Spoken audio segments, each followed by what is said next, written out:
Hola, muy buenos días a todos. Bienvenidos a un nuevo programa de Junta Médica. Leslie, buenos días. ¿Cómo estás, Paulita? ¿Qué tal?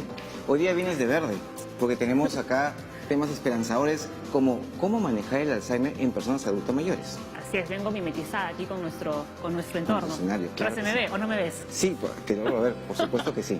Bueno, también en nuestro bloque científico vamos a hablar con un neurocientífico, ¿no?, que nos va a contar sobre este nuevo estudio, atención, que dice que nunca dejamos de generar neuronas. Empezamos el programa.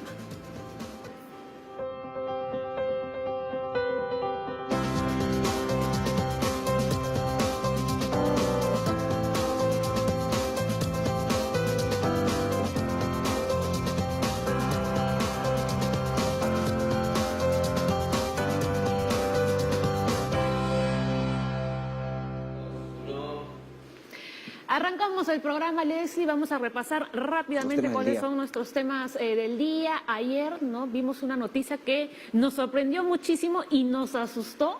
¿Y qué era? Bueno, que Iker Casillas había sufrido un infarto después de un entrenamiento. ¿Qué fue lo que sucedió? ¿Qué fue lo que le realizaron? Enseguida se lo contamos. ¿Qué más tenemos? Sí, porque todo el mundo piensa pues que ser muy deportista no le pasa nada. Así es. También tenemos que ha bajado como un 50% aproximadamente los casos de malaria en el norte. Están haciendo varias campañas y varias cosas que vamos a detallar ahora para ver cómo está bajando esta enfermedad nuestra que día a día lleva mucha gente enferma. También tendremos un enlace en directo desde Piura con nuestra compañera Julia Miranda. ¿Qué se está realizando en Piura? Enseguida se lo contamos. Viene Eduardo Málaga, un amigo mío, un neurobiólogo, que nos va a hablar de un tema medio complicado, pero muy esperanzador, que es que el cerebro nunca deja de producir neuronas. Por lo tanto, hay esperanzas para muchos. Sobre todo para el tema del Alzheimer, ¿no? Sobre todo eso, se pensaba que las neuronas sí morían. Sí. Así es. Y bueno, y también, por supuesto, nuestro tema del día es el Alzheimer, ¿no?, una enfermedad muy conocida, no se habla mucho de ella, y vamos a contar con todos los detalles sobre el Alzheimer con nuestros médicos invitados el día de hoy aquí en la Junta Médica. Por favor, una ponchada a nuestros médicos, ¿no?, que ya están listos, ¿no?, en la mesa de Junta Médica para que más adelante nos puedan explicar todo sobre esta terrible enfermedad que lamentablemente, Leslie, no tiene cura. Estamos en vivo. Pueden empezar ya desde ahorita, ¿no?, a enviarnos todas sus consultas sobre el tema del Alzheimer y sobre los otros temas que vamos a tocar aquí en la Junta. A ver, empezamos, ¿no?, con lo que habíamos anunciado al inicio, este infarto que sufrió Iker Casillas después o al finalizar el entrenamiento, ¿no?, con su equipo de fútbol. ¿Qué fue lo que pasó, Leslie? Mira, algo que ocurre siempre en todas las personas que hacen demasiado deporte. Un sobreesfuerzo. Sobreesfuerzo, exactamente. El corazón es un músculo que ayuda a bombear la sangre a todo el organismo, pero cuando hay demasiado esfuerzo, este corazón comienza a tener más trabajo y comienza a engrosarse, comienza a tener más trabajo y llega un momento pues como que se agota, por decir así. Entonces, este tipo de eventos va a ocurrir mucho a personas que se van a sobreesforzar. ¿Y cuándo hablamos de infarto agudo de miocardio? Cuando en un momento se tapa una arteria que permite que el corazón funcione. La sangre va a ir al corazón también para que funcione y cuando una arteria de esta se tapa, parte del corazón deja de funcionar. Por lo tanto, el paciente va a tener pues mucho dolor en ese momento. El dolor es un dolor que es en la parte precordial, que es la zona anterior, que puede irse hacia la mandíbula, que puede irse hacia la espalda o puede irse hacia el brazo izquierdo. Entonces, todo tiene una correlación clínica. Entonces, estos pacientes sienten una sensación de dolor, sensación esa que uno dice, creo que algo me va a pasar, creo que algo está ocurriendo, como las taquicardias, y necesita una atención inmediata. En este caso, él acudió, ¿no?, de urgencia, de emergencia al hospital y le practicaron o le hicieron un cateterismo. Así es. El cateterismo es una técnica por la cual entro por una arteria y llego hasta el corazón, y lo que voy a ver ahí es en el corazón qué arteria está tapada. Si en el momento veo la arteria tapada, puedo meter un tubito que va a abrir esa arteria que se llama un stent y nuevamente vuelve ese corazón a funcionar como tal. Si tenemos una arteria demasiado tapada, lo que hacen es, si está tapada, hacen un injerto de esta manera que se llama un bypass, que permite que la sangre siga circulando por ese sector y esa parte no se muera. Bueno, lo cierto es que este hecho no es aislado, ¿no? Varios deportistas han sufrido, ¿no?, infartos o situaciones más o menos parecidas a la que... Claro, mira, lo más frecuente es que hemos visto es lo que se llama la muerte súbita. Ajá. La muerte súbita, este corazón que está tan grueso, hace un momento de desequilibrio eléctrico y ¡pum!, deja de funcionar. Por eso que en todos los lugares que se juega fútbol hay una ambulancia siempre con un desfibrilador.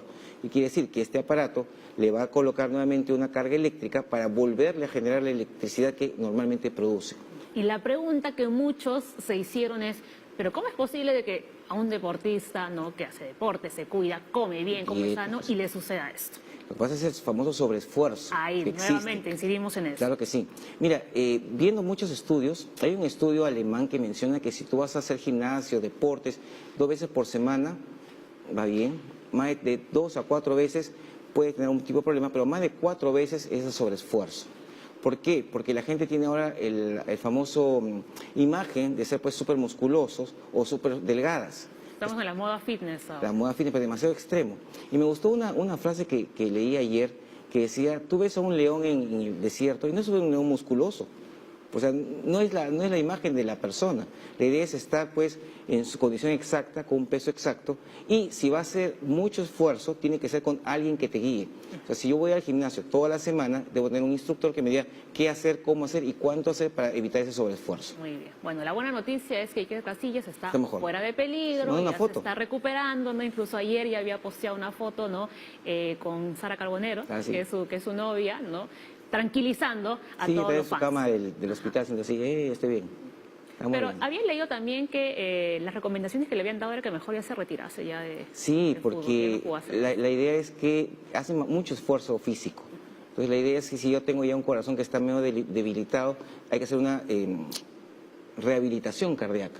Entonces los días siguientes van a decir si va a poder o no. Lo recomendable es que ya no siga porque obviamente el ser un deportista te demanda mucho esfuerzo, claro, y ya tienes una bomba que no funciona adecuadamente, mejor descansar. Bueno, desde luego ya esta temporada no va a jugar, eso sí está definitivamente. claro. Muy bien, vamos a cambiar completamente de asunto, regresamos aquí al Perú, a nuestro país, porque ha descendido considerablemente, ¿no?, el porcentaje de los casos de malaria. Sí, somos un país pues que tiene una selva rica, también es rica en insectos, en la parte norte del país también tiene malaria, y cuando uno habla de malaria tiene que buscar siempre todos los factores que pueden haber. En este caso, los zancudos se van a multiplicar en agua, ¿ok? Hay que sacar los recipientes, hay que eliminar el insecto, hay que protegerse de las personas. Entonces, uno de los factores que están haciendo ahorita es sacar todos los criaderos, que es una base donde se van a multiplicar los zancudos y por lo tanto pues la enfermedad no va a dejar de existir. No, según los números, baja en más del 50% de los casos, ¿no?, registrados aquí en el Perú. Sí, si tú vas a la selva, todo el mundo ha tenido malaria, como tener gripe. Es algo bastante frecuente. Sin embargo, estamos teniendo pues malarias más severas. Existe una malaria que se llama malaria cerebral, que es por un tipo de parásito que es el falciparum, que principalmente en la parte del África te va a dar meningitis, convulsiones, problemas neurológicos, y eso está viendo mucho acá también en el país. Al disminuir eso también tenemos una disminución de malarias graves, porque la otra malaria, gracias a Dios, la Vivax, que es más buena gente, te da la fiebre, el malestar, y poco se complican, gracias a Dios. ¿No? Y veíamos que es en la Amazonía donde se presentan, o donde se presenta el 97% de los casos, ¿no? O sea, la gran mayoría realmente. Claro, lo que pasa es que ahora, si tú te das cuenta, la selva peruana llueve constantemente. Entonces yo hoy día erradico todos los depósitos de agua de todas partes y mañana llueve. Entonces es un trabajo bastante arduo que las entidades del Estado pues están trabajando todos los días constantemente con lo que es la disminución de este caso. Y justamente sobre este tema, ¿no?, o relacionado a este tema, nos vamos hasta Piura en directo con nuestra compañera Julia Miranda, que tiene información muy importante que brindarnos sobre este tema. Hola Julia, muy buenos días, te escuchamos aquí en la Junta Médica. Buenos días, Julia. Hola, ¿cómo estás, Paola? Doctor Soto, ¿cómo están? Efectivamente, hemos escuchado pues que la Amazonía es una zona endémica para que es donde se propaga más la malaria. Pues acá en el norte del país, justamente la región de Piura, es una zona ya considerada endémica con respecto al vector Aedes aegypti. Recordemos este mosquito que transmite enfermedades como el dengue, la chikungunya y el Zika. Justamente en el 2017, cuando se realizó llegó este fenómeno del niño costero, la enfermedad del dengue registró miles de casos aquí en la región norteña, incluso hubo 44 personas fallecidas por esta enfermedad, y es justamente en ese momento en donde la Dirección Regional de Salud de Piura pues llegó casa por casa viene sensibilizando a la población que ya está tomando conciencia, pues a esta fecha ya han pasado 2 años, los casos de dengue reportados han disminuido considerablemente, y esto porque la gente ya va eliminando de sus casas pues los criaderos de zancudo donde pueden empezarse estas larvas de este transmisor, de este vector Aedes aegypti. Y vemos en pantalla, por ejemplo, que también el Ejército del Perú se ha sumado a esta campaña y ha recogido más de 300 toneladas de residuos y posibles criaderos de zancudos en miles de viviendas de toda la región de Piura. Una importante campaña, ellos han ido casa por casa con sus bolsas verdes justamente a recoger, por ejemplo, que usted, ama de casa, de repente tiene botellas o llantas también o chapitas de las botellas que de repente están con agua, entonces hay que erradicarlos. Si usted almacena agua en recipientes, hay que limpiarlos correctamente, escobillarlos para que evitar pues que estas larvas se emposen en el agua y evitar pues la proliferación de estos vectores. Importante campaña entonces que viene realizando la Dirección Regional de Salud en la región de Piura. Compañeros en estudios, también queremos comentarles que la próxima semana habrá una campaña muy importante de la lucha contra la anemia, una problemática también que se vive en la región de Piura y que alcanza al más del 40% de los niños afectados. ¿Qué es lo que van a hacer? Bueno, les comento, y para que estén todos en casa preparados, a las madres de familia, sobre todo que tienen bebés en sus casas, pues también la Dirección Regional de Salud, en conjunto con el Ejército de Perú, van a ir casa por casa a sensibilizar a cada madre de familia para que puedan brindarles la asesoría de los alimentos ricos en hierro, justamente para evitar estas enfermedades de la anemia. Ellos van a hacer chequeos también a los más pequeñitos en casa para poder saber cuál es su situación. Anemia y desnutrición es lo que se quiere combatir en la región de Piura, así que hay que estar atentos, preparados en sus casas para recibir a los funcionarios correspondientes totalmente identificados. Compañeros en estudio, no sé si tienen alguna consulta. Sí, yo quería preguntarte, Julia, de repente hay personas que en el momento en el que acudan, ¿no?, las personas del ministerio para realizar esta sensibilización contra la anemia, no se encuentran en sus casas. ¿Esta campaña se va a realizar, por ejemplo, en otros ambientes públicos, como en parques, por ejemplo, para que la gente que no se encuentre en su casa en ese momento pueda acudir otro día? Así es, Paola, estas campañas de sensibilización se van a realizar, por ejemplo, aquí en la Plaza de Armas, donde nos encontramos, se van a realizar en los diferentes parques, también cerca a las viviendas y también, muy importante, a los centros de salud. Esta campaña es completamente gratuita. Las madres de familia van a poder acudir al centro de salud más cercano justamente para que les puedan brindar estos implementos, estos elementos, ¿no?, que se les da para los más pequeñitos, y también para asesorarse, porque recordemos pues que la anemia, la desnutrición se puede combatir desde casa con nutrientes, con elementos que tenemos al alcance de la mano, ¿no?, como la sangrecita, como el hígado de pollo, ¿no? Pero hay que asesorarse bien para que por mucho de estos índices justamente son por desconocimiento, ¿no?, de las madres de familias. Por eso es muy importante esta campaña, Paola. Perfecto, Julia, muchísimas gracias por la información. Ya lo saben, están todos ya, ¿no?, invitados, ¿no?, a esta campaña de sensibilización, ya sea para la anemia y también, ¿no?, para erradicar al zancudo, ¿no? Así que ya lo saben. Leslie, nos vamos a la pausa, ¿no?, pero antes tenemos ya una consulta, ¿no?, en las redes sociales, ¿no?, sobre nuestro tema del día, que es el Alzheimer. A ver, Araceli, doctores, atentos. Tomar muy frecuentemente medicamentos antidepresivos a temprana edad puede producir en algún futuro Alzheimer u otra enfermedad del sistema nervioso. A la vuelta respondemos estas cuestiones y más. Ya regresamos.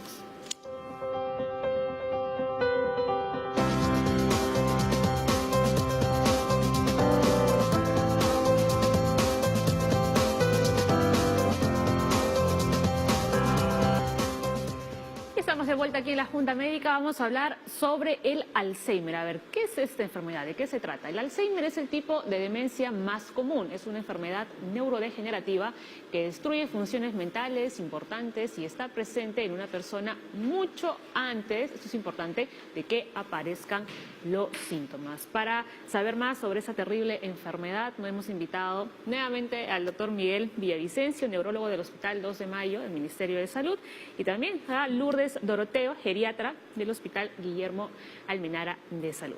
Y el doctor Soto, que ya está sentado ahí, ¿no? Listo para conversar aquí también en la Junta Médica. Hablamos del Alzheimer, ¿no? Una enfermedad que lamentablemente no tiene cura, ¿no? Al principio puede que no presente síntomas, pero después ya empieza a avanzar muy rápido.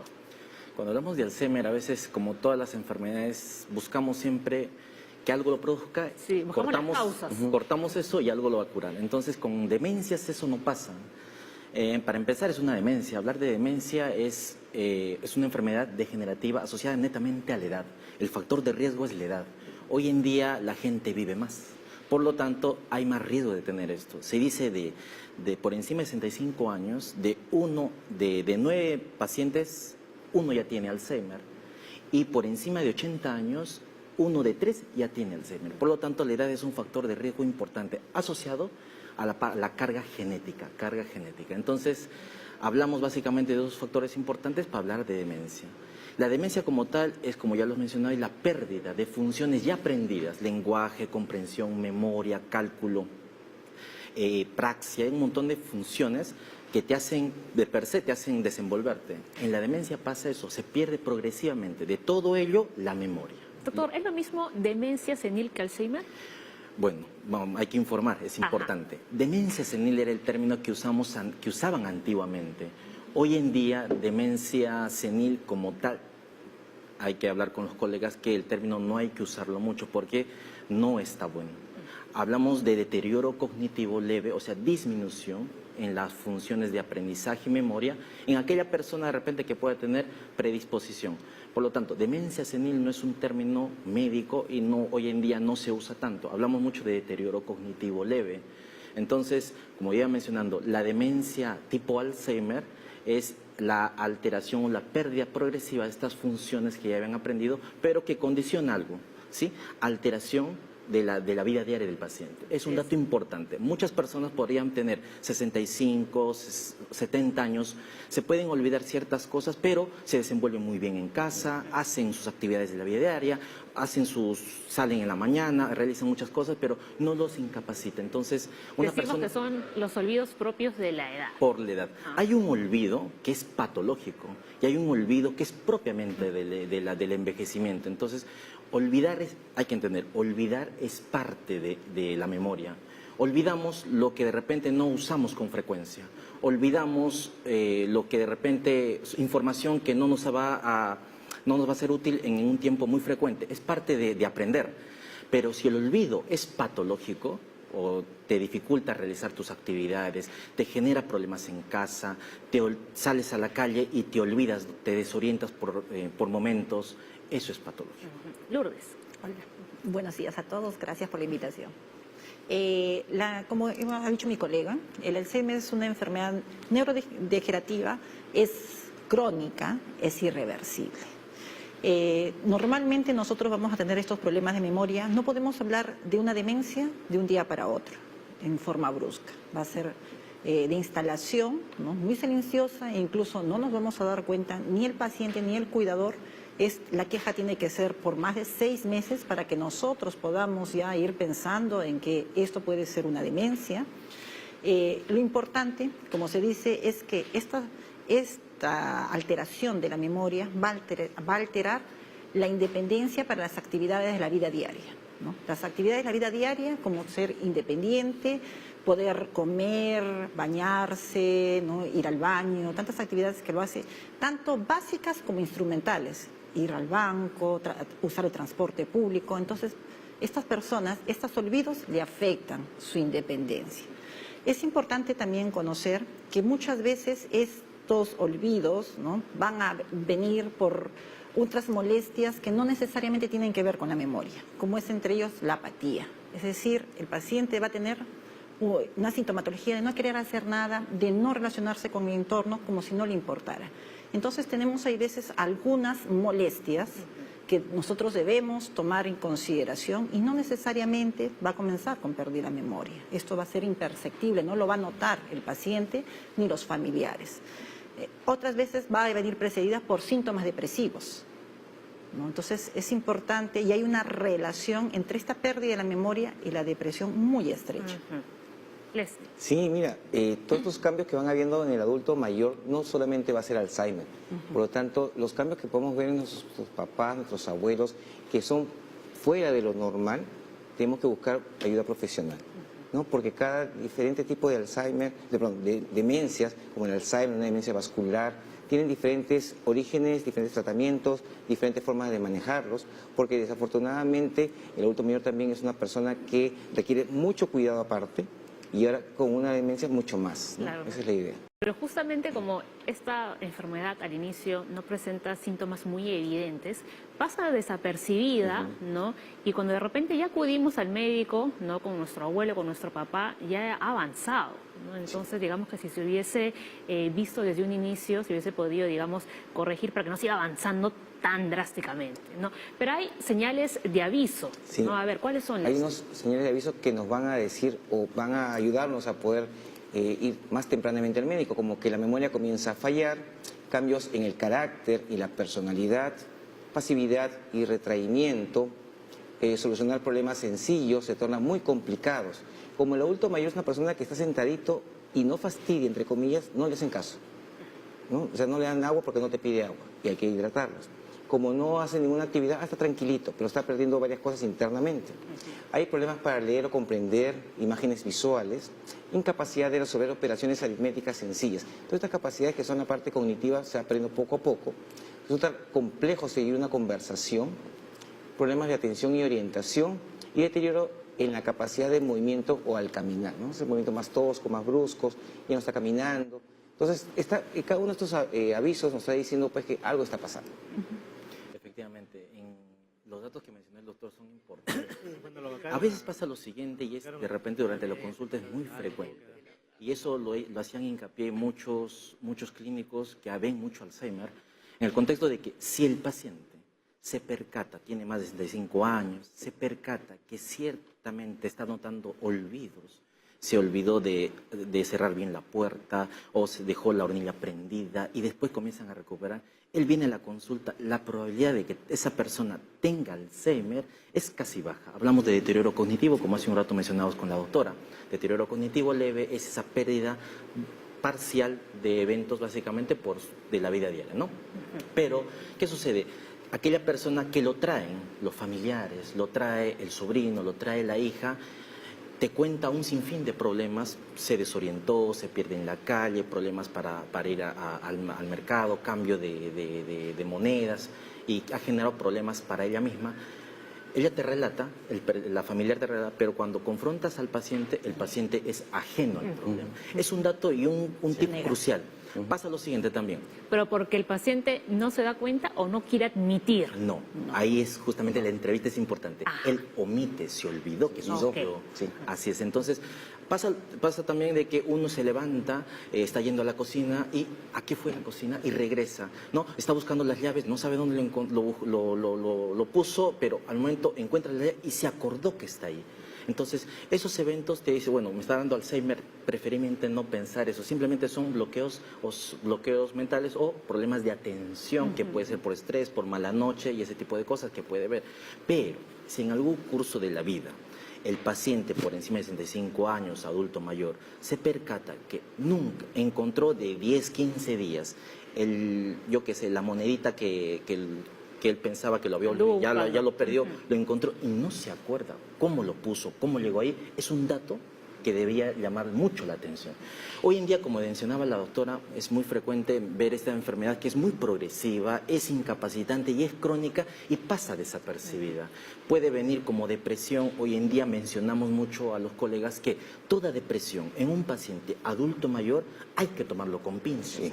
Todo cambio de conducta brusca en un paciente adulto hay que tomarlo con pinzas antes de afrontar que sea una depresión propiamente, dar medicamentos y terapias, Así es. mandar a una evaluación por la especialidad. Entonces, eso es importante. Y también mencionar lo siguiente, lo que el doctor también hizo hincapié. ¿Sí? La demencia es parte de un diagnóstico, un sinfín de manifestaciones clínicas, pero que necesariamente tienen que ser primarias, haber descartado problemas endocrinológicos, problemas infecciosos previamente. Y como decía la doctora, es un problema que viene a la consulta y no sale con el diagnóstico de demencia, Claro. o tipo Alzheimer en este caso. Se hace un montón de exámenes para valorar que otros factores no estén entorpeciendo o estén simulando una demencia. Decimos que esta es una enfermedad progresiva que va avanzando con el tiempo y tiene diversas fases. Está la fase leve, la moderada y la severa. A ver, Lourdes, ¿nos puedes explicar, no, las fases? Claro. En una fase leve, todavía el paciente tiene quejas de memoria, ¿no? Sí tiene alteración para la memoria episódica, es decir, va a disminuir esta memoria, ¿no? Que nos permite aprender cosas nuevas, que nos permite relacionarnos con los demás, ¿no? Pero mantiene todavía la independencia en las actividades instrumentales y en las actividades básicas de la vida diaria. Es decir, el paciente puede salir solo, todavía se puede desenvolver en el entorno y no va... Digamos que todavía es independiente. Así es, y no van a notarse, no va a notarse que él está con esta enfermedad. Es justo en esta fase en que nosotros deberíamos detectar mayormente a los pacientes. Y para ello es importante desde todos los niveles de atención, desde la atención primaria, conocer tanto a los médicos, ¿no? Estar informados y poder hacer un screening adecuado. ¿Para qué? Porque justo el tratamiento farmacológico, donde más puede nosotros tener importancia el tratamiento farmacológico en esta fase, porque vamos a ralentizar la progresión de la enfermedad, la vamos a hacer un poquito más lenta. No vamos a curar la enfermedad, pero sí la vamos que este deterioro sea más leve. Más despacito. Entonces sí, y es importante que se hagan screenings, ¿no? ¿Por qué? Porque hay métodos sencillos, por ejemplo un Minimenta, que es lo más usado, ¿no? a nivel internacional. Entonces, hacer ello va a hacer que nosotros podamos derivar al paciente al médico especialista y él pueda hacerle el tratamiento oportuno, tanto tratamiento farmacológico como no farmacológico, porque tenemos tratamientos de estimulación cognitiva que se hacen talleres de memoria, Claro. que es importante y que van de la mano con el tratamiento farmacológico.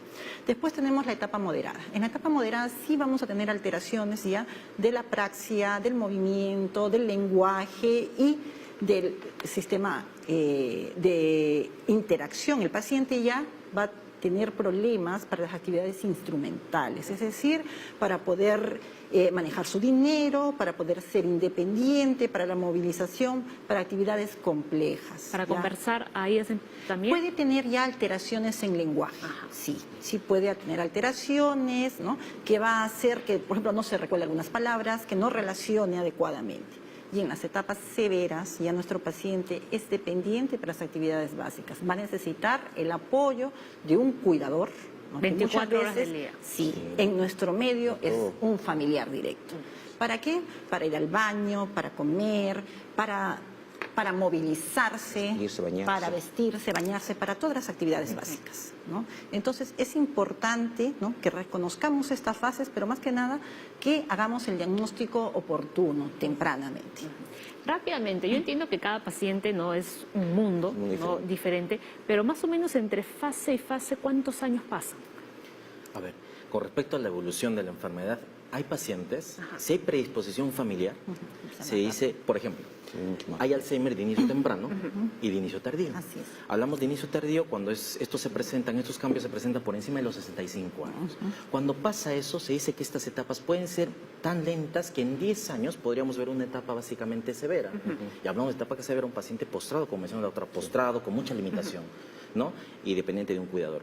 Pero en pacientes donde el inicio es temprano, antes de los 65 años, se dice que estos pacientes, el curso es mucho más acelerado, rápido. mucho más acelerado. Entonces, hablar de tiempos acá básicamente va a depender mucho de qué factores haya. Y eso se detecta durante la entrevista, durante la evaluación y el curso de la enfermedad. Perfecto, muy bien. Enseguida regresamos, ¿no? Con nuestro tema del día, que es el Alzheimer. Vamos a hacer una breve pausa y ya volvemos.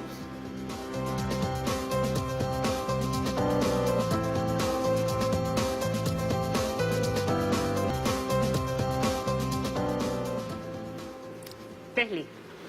¿Cómo estás, Paulita? Mira, ahora te presento a Eduard Málaga. Eduard es un neurobiólogo de la Universidad Cayetano Heredia.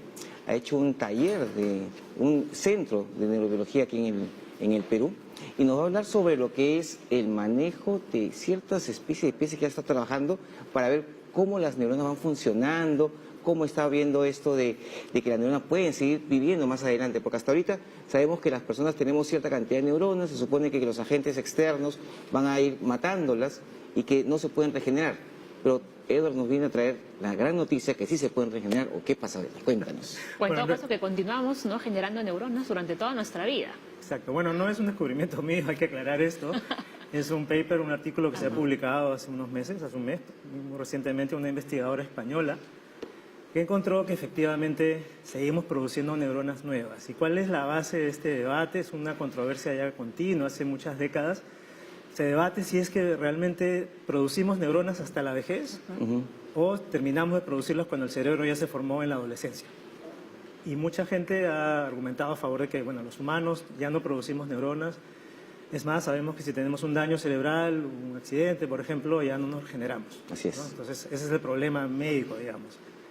Pero se sabía, por ejemplo, que en mamíferos, en primates, en las ratas, había una región del hipocampo, una parte del cerebro que es responsable de la memoria, que aproximadamente 5% de las neuronas se regeneraban, se seguían produciendo toda la vida.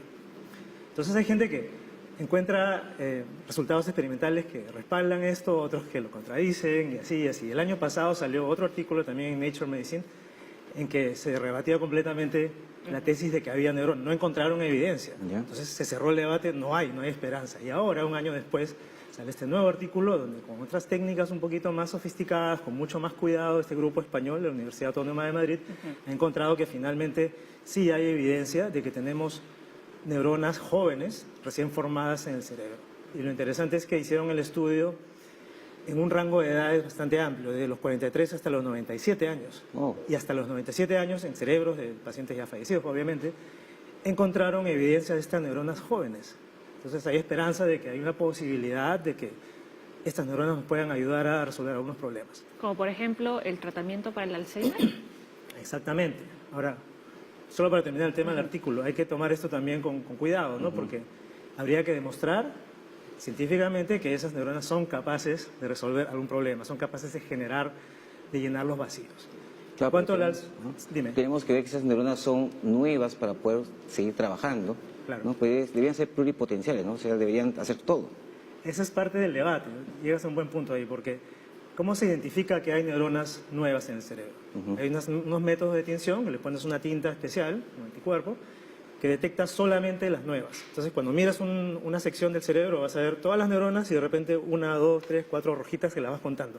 Y esas células que están pintadas de rojo son las nuevas. Entonces, tienes diferentes maneras de pintarlas, de teñirlas, y con eso sacas tu estadística, sacas tus números y dices, hay tantas por tantas, ¿no? Hay, por ejemplo, 40.000 neuronas nuevas por milímetro cuadrado, es lo que encontraron ellos. Y ven que esto va creciendo con la edad. Y lo interesante es que hasta los 97 años se encontraban, pero encontraban un 30% menos que el paciente que tenía 43, que el sujeto que tenía 43 años. Y cuando vieron cerebros de Alzheimer, vieron que también sobre ese 30% que ya se había reducido, un 30% adicional había decrecido. Entonces, ustedes ahorita han hablado un poquito del Alzheimer como enfermedad, pero digamos que un rasgo esencial de esta enfermedad es que progresivamente se van muriendo las neuronas, es muerte de las neuronas. ¿Okay? Entonces, se pierden las neuronas y no las regeneramos.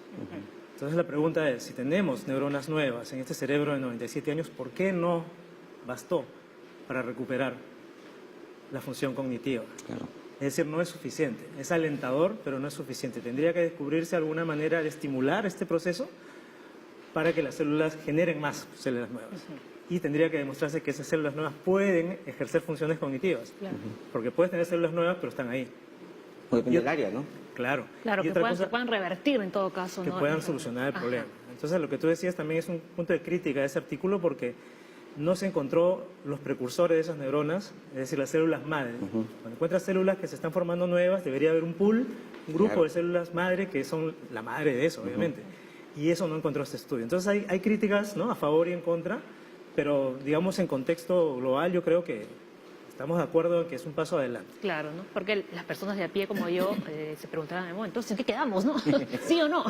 Como de ti, ustedes son especialistas, todos los días hablan de estas cosas. Pero- Yo no, porque yo aprendo todos los días, que es diferente. Muy bien, muy bien. Tenemos su título, Paola, acá. No te preocupes. Sí, debe ser doctor en la calle, me imagino. Sí, algunas veces. Así que eso es, ¿no? Digamos, pero hay que tener, como les digo, cuidado porque el Alzheimer es un mal muy complejo. O sea, a nivel, digamos, molecular, que es lo que yo trabajo, sabemos que lo que todo el mundo conoce como Alzheimer, que es la pérdida de la memoria, la aparición de placas amiloides en el cerebro, es la fase tardía. Eso no es realmente el origen de la enfermedad, eso es el producto de la enfermedad. La parte final. Y la enfermedad empieza cuando tenemos 30 años, 35 años, empieza décadas antes. Las células empiezan a morir muy progresivamente y no nos damos cuenta, porque tenemos Claro. tantas. Sí. ¿No? Entonces, también es importante trabajar en la parte temprana de la enfermedad. Y es lo que este estudio también dice, ¿no? Sería importante saber si ya de 30 años antes la capacidad de producir las células nuevas se está perdiendo, para ver cómo se ataca. Y luego Entonces, también saber si tenemos antecedentes, ¿no? Por ejemplo, en mi caso, si mi abuelo tuvo Alzheimer, ¿no? Tengo mayores probabilidades de tener la Sí, enfermedad. ahí hay que decir también que se sabe ya que la estadística, ¿no? La proporción de casos de Alzheimer que son genéticos, heredados, es entre 5 y 10% máximo. Ah, no es mucho. La gran mayoría es lo que se llama esporádico Ajá. y por eso se dice está asociado al envejecimiento. Ah, eso es un buen punto. Yo pensaba que la carga genética sí influía bastante. Bueno, es un buen punto porque todos vamos a envejecer. Claro, pero yo pensaba que era más Claro. porcentaje. Sí, sí, Ajá. es muy reducido. La mayoría de estas enfermedades, sean priónicas, Alzheimer, Parkinson, todas las que tienen que ver con degeneración neuronal en el cerebro, es un porcentaje muy reducido de genética. El problema es que, o sea, la bala de oro, ¿no? O sea, tú vas a ser el uno en un millón que te toca, ¿cómo lo sabes? Si te toca, la verdad es que yo prefiero saber que tengo una historia genética para poder adaptarme a la situación y no saber qué hacer, Claro. ¿no? Hoy hemos estado hablando, o estamos hablando, mejor dicho, del Alzheimer, pero ayer comentábamos con Leslie, ¿no? El descubrimiento de un nuevo tipo de demencia, LATE, que se le llama LATE, por sus siglas. No sé si habrás Ustedes leído están un más poquito. informados que yo. Es una, Tengo que salir del laboratorio a veces para leer un es poco. una proteína también que está viéndose que está dentro de las neuronas tipo la beta amiloide, Ya. ¿ya? Igual que va a ser una neurodegeneración interna. Late. Ajá. O sea, ese es el nombre que le han puesto a esta... Por sus siglas un poco complicadas, es ya. es el LATE. TDP 43, 47, algo Ah, así. TDP-43, claro, sí lo conozco. Claro, ya están, lo que pasa es que han salido ya más artículos diciendo pues, que hay otro tipo de demencia por otro tipo de Claro. proteína. Que Bueno, pero eso no es Alzheimer. No, no es Alzheimer. Ajá. No es Alzheimer. Entonces, hay un grupo de enfermedades neurodegenerativas causadas por proteínas de este tipo que se acumulan y forman grumos en el cerebro. Una de ellas es el Alzheimer. El Sí. Parkinson es lo mismo. La ELA, la esclerosis lateral amiotrófica, Stephen Hawking, es lo mismo. Sí. Pero son diferentes proteínas, ¿no? Entonces podemos decir, Eduardo, que tenemos entonces descubrimiento de que hay neuronas nuevas que están encontrándose en cierta cantidad, que todavía está por definir si nacieron con nosotros y volvieron a activarse o están volviendo a nacer Realmente son nuevas. o son nuevas realmente. Y más importante aún si es que nos van a servir de algo. Claro, y eso todavía está en investigación y es algo interesante porque tenemos esperanzas más para más enfermedades Claro, en el futuro. es un estudio, digamos, no concluyente al 100%, pero inclina la balanza hacia pensar que eso va a ser así. Y hay mucha gente que pregunta, bueno, entonces ya curaron el Alzheimer y en cuánto tiempo. Sí. Esas preguntas siempre para un científico son difíciles porque uno no puede saber qué va a pasar después. Después de esto probablemente alguien hará otro estudio para tratar de aislar esas células en un paciente vivo que es un humano. O sea, hay problemas éticos también para ese tipo de trabajos hasta realmente encontrar la solución. Claro, porque al final cuando sale la noticia es impactante.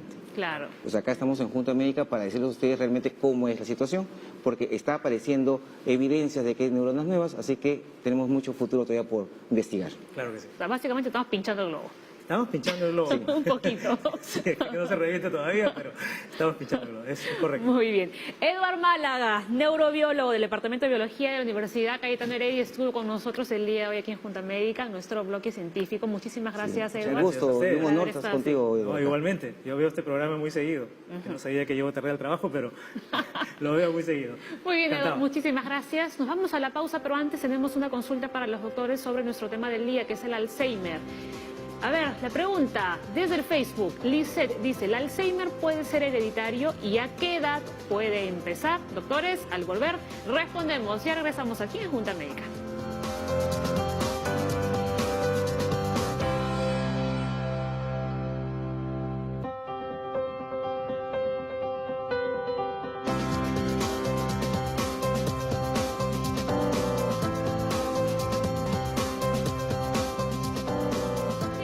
a la mesa de Junta Médica. Vamos a repasar rápidamente cuáles son las señales de aviso de la enfermedad Alzheimer. A ver, la memoria comienza a fallar, cambios en el carácter y en la personalidad, pasividad y retraimiento, solucionar problemas sencillos se empiezan ya a tornar un poquito complicados. Problemas para leer o comprender imágenes visuales, incapacidad de resolver operaciones aritméticas sencillas. Resulta complejo seguir una conversación, problemas de atención y orientación, deterioro en la capacidad de movimiento o al caminar. Estas últimas señales de aviso ya quiere decir que la persona entró a una fase severa de la enfermedad. ¿Cierto, doctores? Así es, efectivamente. Las últimas señales que mencionas, deterioro de capacidad para movilizarse o caminar, es un paciente que básicamente la enfermedad ya ha hecho estragos y obviamente ya está muy deteriorado. El dato de que resulta complejo seguir una conversación creo que es un síntoma y un signo que a veces vemos muy frecuente. El paciente cuando estamos dialogando, el síndrome el síndrome del punta de la lengua, ¿no? Quiere apuntar porque no se acuerda los nombres, entonces va fallando y uno se va percatando y eso te lo dice también el familiar. Ha ido muchas veces a la tienda o ha ido al mercado o al supermercado y tiene dificultades para contar o para poder ubicarse. Sale del supermercado y se desorienta mucho. Son signos que son no pactonomónicos, pero sí hay que darle mucha importancia cuando tenemos que afrontar el problema porque ya nos orienta a pensar que algo está sucediendo y netamente va mucho para lo que es el Alzheimer. Claro, aquí lo ideal sería, ¿no?, detectar la enfermedad cuando está en la fase inicial, pero lamentablemente no se detecta casi siempre en la fase inicial, sino cuando ya estamos en la fase intermedia, casi ya llegando a la severa. Por eso es lo importante de programas como este. Tenemos que conocer, informarnos de los síntomas iniciales. Muchas veces hay problemas de memoria, ¿no?, que se van dando en largo plazo, que se van instaurando poquito a poquito, tiene que ser mayor de 6 meses estos problemas de memoria, pero que afecten nuestras actividades de la vida diaria, es decir, ser independientes en nuestra vida diaria. Por lo que es importante hacer un tamizaje, ¿no?, hacer pruebas sencillas de memoria, entre esos un mini mental se llama, y esto lo va a hacer tu médico de cabecera, tu médico de la posta, del policlínico, donde acudes habitualmente. Después de este screening, después de que se encontrara que puede tener deterioro cognitivo, como le llamamos a estas fallas de memoria, debe ser derivado al especialista. El especialista va a poder intervenir tanto en forma farmacológica como no farmacológica. ¿Y por qué es importante en las fases leves? Porque ahí tenemos mejor acción del tratamiento farmacológico y también tenemos tratamiento no farmacológico que es la estimulación cognitiva. Entonces, que tiene que ver algo que ver con lo que hemos tratado previamente y que nos daría una esperanza. Porque antes se creía que con esta estimulación cognitiva, que eran los talleres de memoria, no íbamos a tener un efecto a largo plazo, ¿no?, que se iba a mejorar mientras la recibías nomás. Una vez que la retirabas, ya no tenías mejora. Pero ahora se está viendo que sí, la respuesta es diferente dependiendo del paciente, ¿no? En algunos se conserva más tiempo. Entonces, es importante que hagamos el diagnóstico en las fases iniciales de la enfermedad. Sí, entonces, resumiendo, todo paciente adulto mayor que ya altere su comportamiento, altere su movilidad, altere su capacidad de desenvolverse, bañarse, comer, caminar, hablar, todo este tipo de cosas, no es porque está viejito, algo está pasando. Hay que llevarlo rápidamente a los especialistas para que nos digan qué está pasando. Muy bien, tenemos algunas consultas ya en las redes sociales. A ver, vamos con esta de Facebook. Araceli Surk dice, ¿el tomar muy frecuentemente medicamentos antidepresivos a temprana edad puede producir en algún futuro Alzheimer u otra enfermedad del sistema nervioso? A ver, vamos con la siguiente. Irma dice, sabemos que la edad es lo que da el deterioro de nuestras neuronas, por ende, la aparición de estos problemas puede deberse a otras causas como tomar muchas pastillas. Más o menos relacionando las preguntas. Dos preguntas, ¿no?, que son importantes a detallar.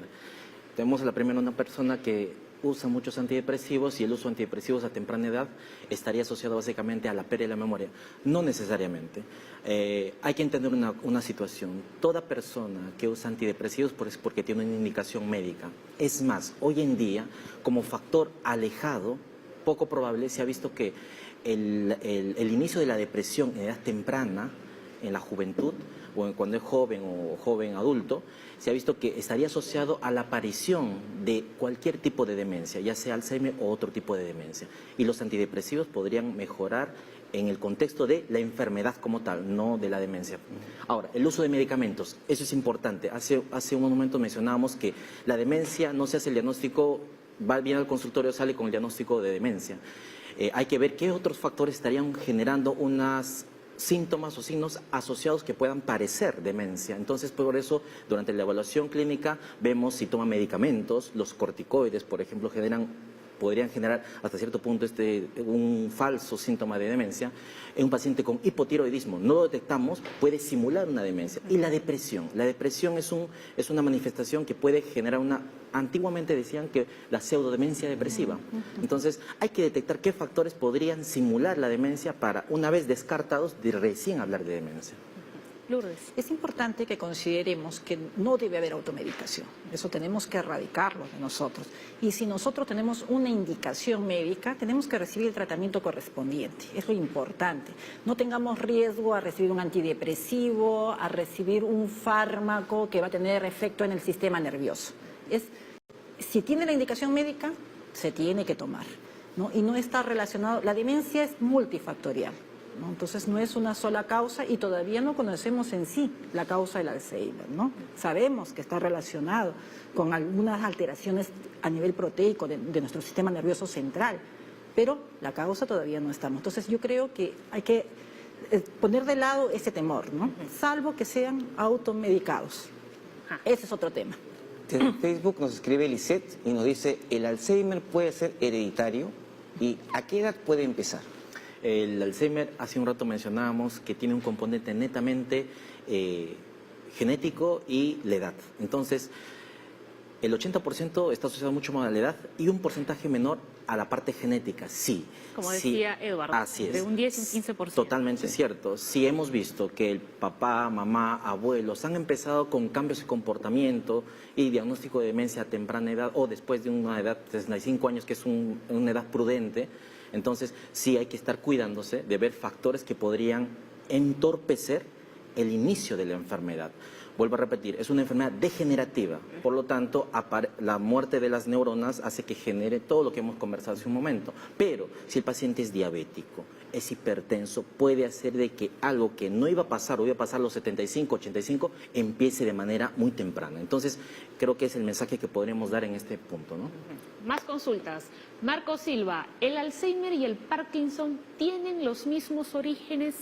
Completamente falso, ¿no? El Alzheimer es la muerte de células que tienen que ver en una parte del cerebro que tiene que ver mucho con lo que es memoria, áreas temporales, la parte medial, pero el Parkinson es la muerte de otras células dopaminérgicas en el tronco del cerebro, en la parte del mesencéfalo, o sea, por ubicación totalmente distintos, por las neuronas que ponen también totalmente distintos, pero hay que dar a entender que el Alzheimer empieza con pérdida de memoria. El Parkinson empieza con alteración del movimiento. En el curso de la enfermedad, ambos pueden tener alteración de la memoria, de diferentes tipos de memoria. Hay que entender también que hay diferentes tipos de memoria. El Alzheimer tiene la alteración de la memoria episódica. Hay alteración en este tipo de memoria. En el Parkinson puede haber una pérdida de otros tipos de memoria, semántica, de cálculo, ese tipo de cosas. Lo que nos puede llevar a la confusión es que el Alzheimer y el Parkinson en estados avanzados van a tener compromisos de memoria y de movimiento, pero son muy diferentes. Entonces, no es que tengan los mismos orígenes, pero sí en estados avanzados vamos a tener compromisos de ambos, de memoria y movimiento. Ahora, yo entiendo que cuando una persona es diagnosticada con Alzheimer, le dan un tratamiento, ¿no?, a seguir. Pero nosotros como familiares, ¿qué podríamos hacer en casa, ¿no?, quizás de repente para ayudarlos un poco? Ya, primero tenemos que cuando tenemos un familiar con Alzheimer, el cuidador tiene que ser educado, ¿no?, para tomar medidas, ¿no?, de prevención, ¿no? Primeramente tenemos que conocer la medicación de nuestro paciente, conocer las contraindicaciones de los fármacos que va a tomar, conocer los síntomas tempranos de cualquier toxicidad del fármaco que va a tomar y después comenzar a instruirnos, ¿no?, en lo que es la estimulación cognitiva que la podemos hacer en casa, ¿no? Entonces nosotros podemos reforzar la estimulación cognitiva en casa y en estadios más avanzados sí tenemos que capacitarnos en mantener las actividades de la vida diaria, es decir, el movimiento, ayudar a prevenir las caídas. ¿Debemos adaptar ciertas zonas de nuestra casa? Sí, tenemos que evitar que haya cualquier factor que propicia las caídas, Alfombras, como son por tener ejemplo. alfombras, muebles pequeños, ¿no? Animales pequeños. Entonces tenemos que ir las escaleras bien iluminadas, el cuarto de la ducha tiene que tener sujetadores, agarraderas, ¿no? Un El banquito. baño, sí, el baño tiene que estar adaptado para ese tipo de pacientes. ¿Para qué? Para que mantener lo máximo posible la capacidad funcional, es decir, que pueda hacer solo sus cosas. Eso le va a ayudar mucho. Eso es importante, ¿no? Solo Porque para a veces acotar. no sabemos qué hacer. Así es. Un familiar es diagnosticado de Alzheimer y a veces puede pensar que el mundo se le viene encima a la familia. Bueno, solo para acotar todo lo que ha dicho el doctor es importante y también, ¿sí? No aislar al paciente, ¿sí? El mismo hecho de que vea a los sobrinos, a los tíos, a los hijos, de hablarle, o sea, que forma parte de un núcleo familiar, ese es importantísimo, porque se ha visto que en muchas revisiones y grupos que tienen Alzheimer, la progresión estaría asociada mucho a la sociabilización. Es más, se ha visto que, se han hecho estudios que en monjitas que estaban en claustro, tenían más riesgo de tener Alzheimer que las personas en monjitas que estaban haciendo la actividad de la vida diaria. Entonces, por lo tanto, la sociabilización protegería hasta cierto punto la progresión de la enfermedad. Entonces, hay que detallar siempre esto que a veces al familiar traen al paciente, quieren dar el medicamento y con medicamentos calmar todos los Así es. síntomas. Entonces, solo para terminar, quiero mencionar que todo lo que le hace bien al cerebro, le hace bien al corazón. Entonces, una indicación sería para proteger de que una persona tenga riesgo, si papá, mamá, tío tuvo una situación parecida, ¿sí? Los retos cognitivos son importantes. ¿Qué es un reto cognitivo? Por ejemplo, aprender idioma después de los 30 años es un reto cognitivo. Protegería de tener todo esto. Hacer crucigramas, Totalmente, sopa de ¿cierto? letras, Bademecum, sudoku. Y también, escuchar música. También. sí, en ciertas épocas. Y también el uso de instrumentos a cierta edad. O sea, aprender es algo que protege bastante al cerebro. Claro, entonces hemos visto el día de hoy, muchos pacientes adultos mayores van a perder su capacidad de hacer las cosas. Esto podría ser una enfermedad de Alzheimer, que es un tipo de demencia, y la forma de verlo realmente es con un especialista, un neurólogo, vamos a sacar los especialistas, los pacientes adultos mayores se han visto también por geriatras, de tal manera que nos van a decir qué tiene, cuál es el tratamiento y cómo lo vamos a apoyar en la casa. Perfecto, muy bien. 10 y 1 de la mañana, empezamos 9 y 1, nos vamos 18. nos vamos 10 y 1.